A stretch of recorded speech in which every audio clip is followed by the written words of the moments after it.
Inflação no nosso país, quer dizer, quanto que custa viver nesse Brasil? A inflação ficou em 0,61% em abril, puxada pela alta dos remédios. Bom, é o IPCA, que é a inflação oficial do Brasil, ficou em 0,61% em abril, dados divulgados hoje pelo IBGE. Em março o índice era 0,71, ou seja, teve essa queda, essa pequena queda. Acumulado, que é isso que interessa, acumulado dos 12 meses, 4,18%.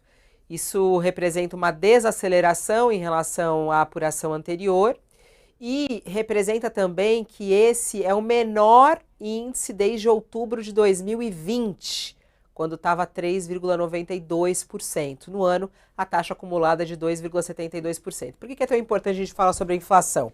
Porque é justamente aí que a gente pode falar sobre os juros no país e a melhoria da economia, né?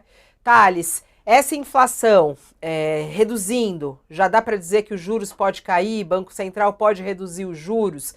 Essa inflação caindo, a menor no acumulado de 12 meses, desde 2020, dá para dizer que o Brasil está melhorando ou ainda é cedo para falar isso, Thales? Tudo depende da boa vontade do Banco Central, coisa que, pelo jeito, não há. Por quê? Porque a inflação caiu se você comparar com o mesmo período do ano passado. Só que o que ocorre?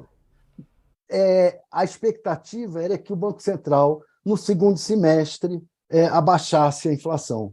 Mas no segundo semestre, a inflação vai ser comparada com o mesmo período do ano passado. E no mesmo período do ano passado, houve uma série de ações do governo, por causa das eleições, que fizeram o índice baixar. Então, teve desoneração, teve um monte de atuações do governo que fizeram o índice baixar. E aí, agora, quando você comparar no segundo semestre com o ano passado, vai estar mais alto, né? Vai estar aumentando a inflação. A expectativa do mercado é que no segundo semestre a inflação, o índice de inflação volte a aumentar. E aí o Banco Central vai poder dizer, não, olha, eu queria baixar, mas está voltando a subir a inflação. Então, não está muito claro se o Banco Central se vai se ter argumentos no segundo semestre para baixar a inflação, E junto ao você, Banco Central. ô Madalene, você acha Porque que já há agora espaço? já existe, agora já existem argumentos de que a inflação está muito alta e é a maior do mundo em termos reais, mas isso não moveu o presidente do Banco Central. Você acha, Madalene, que essa inflação caindo, caiu pouco, mas já tem aí uma queda. Com isso, dá para dizer que é possível já reduzir os juros e dá para dizer que o Brasil está melhorando? Cair inflação é sempre bom. Dizer que o Brasil está melhorando, a gente pode. Mas cair inflação não diz nada sobre o cálculo que o Banco Central faz, porque a conta não é essa. A conta não é se caiu. A conta é se está acima ou abaixo da meta inflacionária para aquele mês. A meta inflacionária desse mês era 0,55, ficou acima. Entende? São coisas diferentes. O que aconteceu aqui, e que eu acho assim, que para a população é muito ruim, que a gente teve uma pressão grande de alta dos remédios.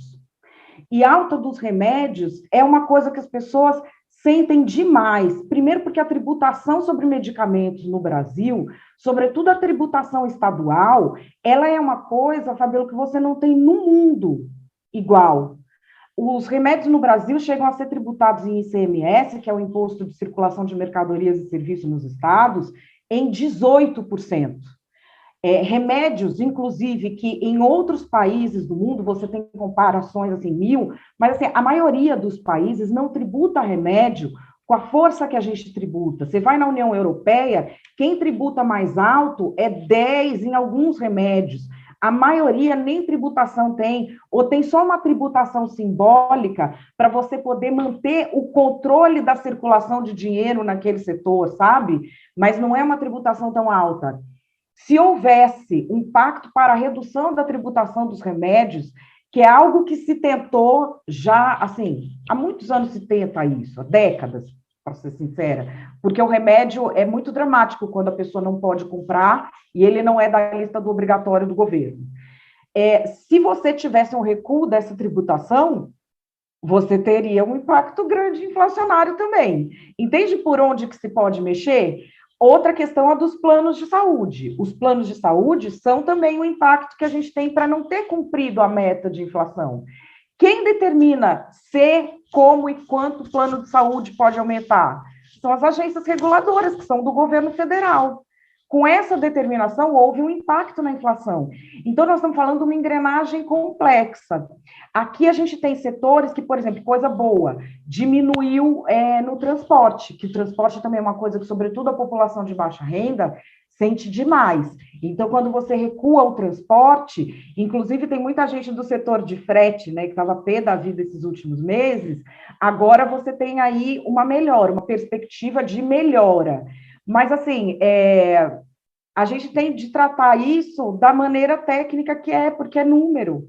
É claro que eu queria resolver tudo com o coração, eu acho esses juros que a gente cobra no Brasil pornográficos, eu não estou nem falando da taxa Selic, estou falando do estado de agiotagem que a gente vive aqui, legalizado, você cobrando 300% de um pai de família de juro num empréstimo que ele pega, isso não existe. Eu queria resolver com o coração, infelizmente não é possível. Eu, por mim, chegava lá e cortava hoje, que eu acho absurdo, mas não é assim que se resolve. É uma engrenagem complexa e a gente está vendo que alguma movimentação está sendo feita de um lado, você tem uma queda de braço de um lado e do outro, a gente espera que vá no rumo da melhora.